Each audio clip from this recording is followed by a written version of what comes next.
আসসালামু আলাইকুম। সবাইকে স্বাগত জানাচ্ছি আমার দেশ লিড নিউজে। সঙ্গে আছি আমি তামান্না মিনহাজ। আমাদের আজকের লিড নিউজের শিরোনাম অভিন্ন প্রার্থী দেওয়ার প্রত্যাশা 10 ইসলামী দলের। নিউজটি লিখেছেন রকিবুল হক। চলুন দর্শক জেনে নেওয়া যাক লিড নিউজটির বিস্তারিত। আসন্ন জাতীয় সংসদ নির্বাচন নিয়ে নানা হিসাব নিকাশ চলছে ইসলামী দলগুলোতে।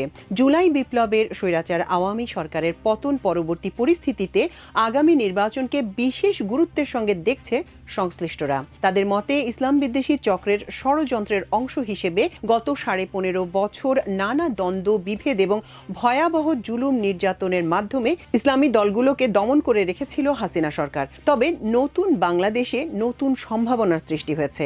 এরই মধ্যে বিভিন্ন দলের প্রার্থী বাছাই ও সম্ভাব্য প্রার্থীদের গণসংযোগও শুরু হয়েছে। তবে ইসলামী দলগুলোর ভোট যাতে এক বাক্সে যায় সেই লক্ষ্য নিয়ে এগোচ্ছে অধিকাংশ দল। সূত্র মতে আগামী নির্বাচনে ইসলামী দলগুলোর পক্ষ থেকে অভিন্ন তথা একক প্রার্থী দেওয়ার পক্ষে প্রাথমিকভাবে একমত হয়েছে বাংলাদেশ জামায়াতে ইসলামী সহ অন্তত 10টি দল।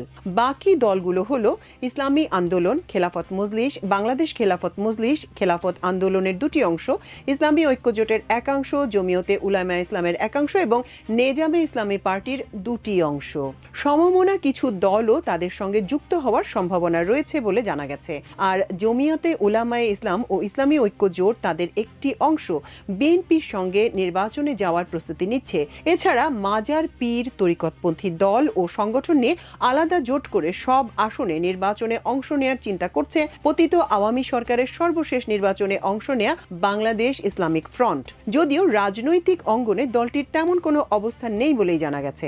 জামায়াতকে নিয়ে নির্বাচনী সমঝোতার বিষয়ে হেফাজতে ইসলাম সংশ্লিষ্ট একটি অংশের কিছুটা পিছুটান বা আপত্তি আছে বলে জানা গেছে। তারা গোপনে জামাত বিরোধী তৎপরতা চালানোর চেষ্টা করছে। বিএনপির সঙ্গে নির্বাচনে যাওয়ারও মত আছে ওই অংশের।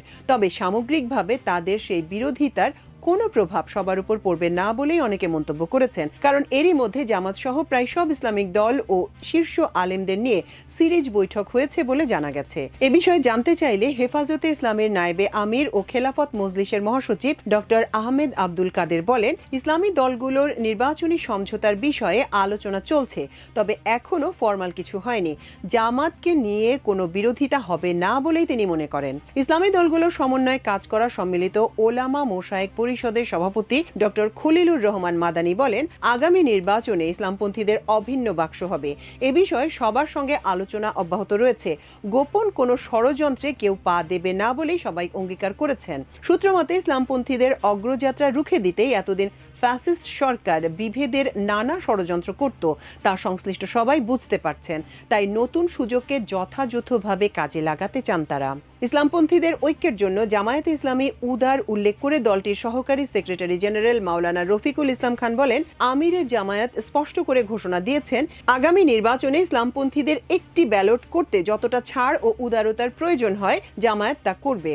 সূত্রমতে প্রায় সব আসনে প্রার্থী ঘোষণা সহ নির্বাচনের জোর প্রস্তুতি চালাচ্ছে জামাত। তবে এককভাবে নাকি জোটগতভাবে তারা নির্বাচন করবে সে বিষয়ে এখনো সিদ্ধান্ত হয়নি। তফসিলের পর বিষয়টি চূড়ান্ত করা হবে। জানা গেছে 5 আগস্ট পরবর্তী গত 17 আগস্ট মগবাজারে জামায়াতের আমির ডাক্তার শফিকুর রহমানের নেতৃত্বে প্রায় সব ঘরানার আলেমদের নিয়ে বৈঠক অনুষ্ঠিত হয়। সেখানে আগামী নির্বাচনে ইসলামপন্থীদের একটি বাক্স দেওয়ার ঘোষণা দেওয়া হয়। গত 29 মে খেলাফত মজলিস কার্যালয়ে সমমনা 5টি ইসলামী দলের লিয়াজো কমিটির বৈঠক হয়। এতে আগামী জাতীয় সংসদ নির্বাচনে সমমনা ইসলামী দলগুলোর পক্ষ থেকে এক আসনে একজন প্রার্থীর মনোনয়নের কৌশল নিয়ে আলোচনা হয়। এর আগে গত 24 এপ্রিল ইসলামী আন্দোলনের আমির ও চরমোনাই পীর মুফতি সৈয়দ মোহাম্মদ রেজাউল করিমের আহ্বানে এক বৈঠকে এসব দলের নেতারা অংশ নেন। পরে চরমোনাই পীরের আরেক বৈঠক হয় ইসলামী ঐক্যজোটের একাংশের সঙ্গে। এবি পার্টি, এনসিপি ও গণ অধিকার পরিষদের সঙ্গেও বিভিন্ন বিষয়ে সমঝোতা বৈঠক হয় ইসলামী আন্দোলনের। এ বিষয়ে ইসলামী আন্দোলনের সহকারী মহাসচিব মাওলানা আহমেদ আব্দুল কাইয়ুম বলেন, মাঠ পর্যায়ে মানুষের মাঝে আওয়াজ উঠেছে যে স্বাধীনতা পরবর্তী 3টি বড় দল দেশ শাসন করেছে, তারা এবার ইসলামী দলকে ক্ষমতায় দেখতে চান। সেই উপলব্ধির প্রতি সম্মান জানিয়ে ঐক্যের প্রতি গুরুত্ব দিচ্ছে ইসলামী দলগুলো। আমাদের আমির সবাইকে এক কাতারে আনার জন্য কাজ করছেন। ইসলামী আন্দোলনের নির্বাচনী প্রস্তুতি সম্পর্কে দলটির কেন্দ্রীয় প্রচার সম্পাদক শেখ ফজলুল করিম মারুফ বলেন, সব আসনে আমাদের প্রার্থী বাছার কাজ চলছে। স্থানীয় পর্যায় থেকে আসন ভিত্তিক 3 জনের নাম নাম কেন্দ্রে পাঠানো হচ্ছে, সেখান থেকে প্রার্থী চূড়ান্ত করা হবে। তবে এরই মধ্যে সম্ভাব্য প্রার্থীদের সিগন্যাল দেওয়া হয়েছে। ইসলামী জোট গঠনের তৎপরতার পাশাপাশি দলীয় প্রার্থী বাছাই সহ নির্বাচনী প্রস্তুতি নিচ্ছে খেলাফত মজলিস। গত 2 জুন দলটির নির্বাহী পরিষদের বৈঠকে সম্ভাব্য প্রার্থীদের স্ব আসনে তৎপরতা জোরদারের আহ্বান জানানো হয়। যথাসময়ে চূড়ান্ত প্রার্থী তালিকা আনুষ্ঠানিকভাবে প্রকাশ করা হবে বলেও বৈঠকে সিদ্ধান্ত হয়। এ বিষয়ে খেলাফত মজলিসের যুগ্ম মহাসচিব অধ্যাপক আব্দুল জলিল জানান, ইসলামী দলগুলোর মধ্যে একটা ঐক্য হয়ে গেছে, তবে নির্বাচনের আগে কি হয় তা এখনই বলা যাচ্ছে না। বাংলাদেশ খেলাফত মজলিসের মহাসচিব মাওলানা জালালউদ্দিন আহমেদ বলেন, সব ইসলামী দল এবং যারা ইসলামের নামে কাজ করে চলেছে তাদের ঐক্যবদ্ধ করার কাজ চলছে। সমমনা 5টি ইসলামী দলের কয়েক দফা বৈঠক হয়েছে।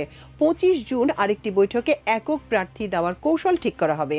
নেজামে ইসলামী পার্টির একাংশের মহাসচিব মুফতি মুসা বিন ইজহার বলেন, আমাদের প্রার্থী তালিকার চূড়ান্তের কাজ চলছে। তাদের অন্তত 20 জন সম্ভাব্য প্রার্থী মাঠে তৎপরতা চালাচ্ছেন বলে জানান তিনি।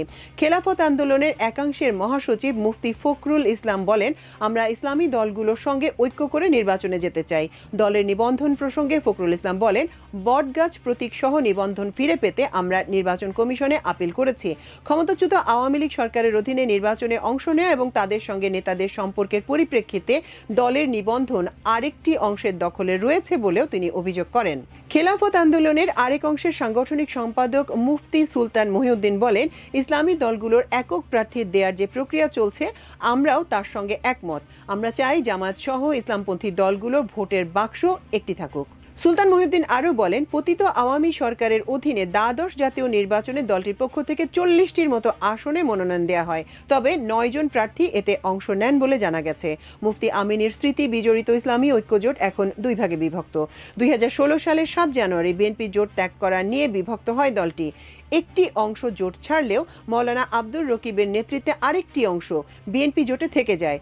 মাওলানা আবুল হাসানাত আমিনী ও মুফতি ফয়জুল্লাহর নেতৃত্বাধীন অংশটি পতিত আওয়ামী সরকারের অধীনে সর্বশেষ জাতীয় নির্বাচনে অংশ নেয়। 5 আগস্ট পরবর্তী পরিস্থিতিতে আবুল হাসানাত আমিনী 3 সেপ্টেম্বর পদত্যাগ করেন। সেই সঙ্গে তিনি দলের কেন্দ্রীয় কমিটি সহ সব পর্যায়ের কমিটি বিলুপ্ত ঘোষণা করেন।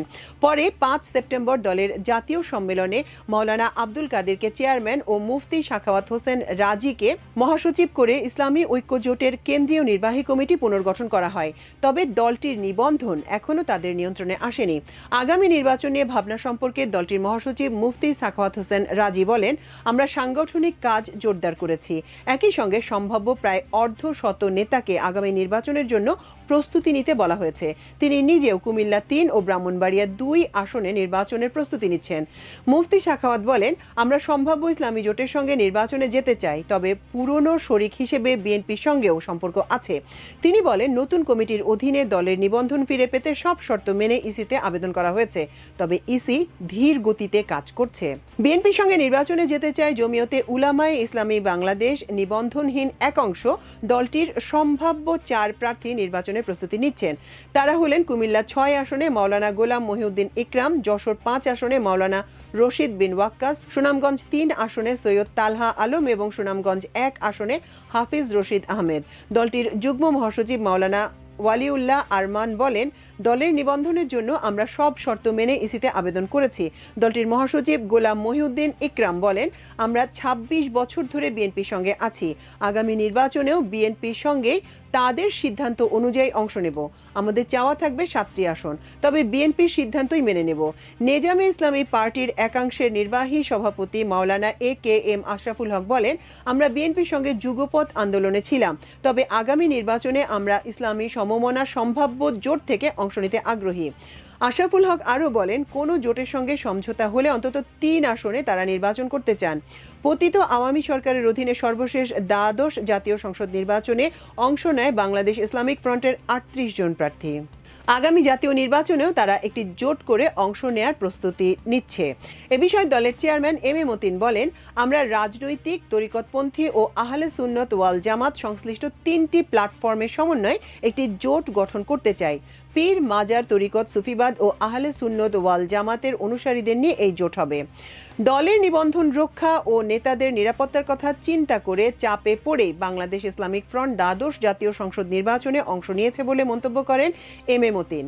এদিকে আওয়ামী মহাজোটের শরিক বাংলাদেশ তরিকত ফেডারেশনের কোনো তৎপরতা দেখা যায়নি।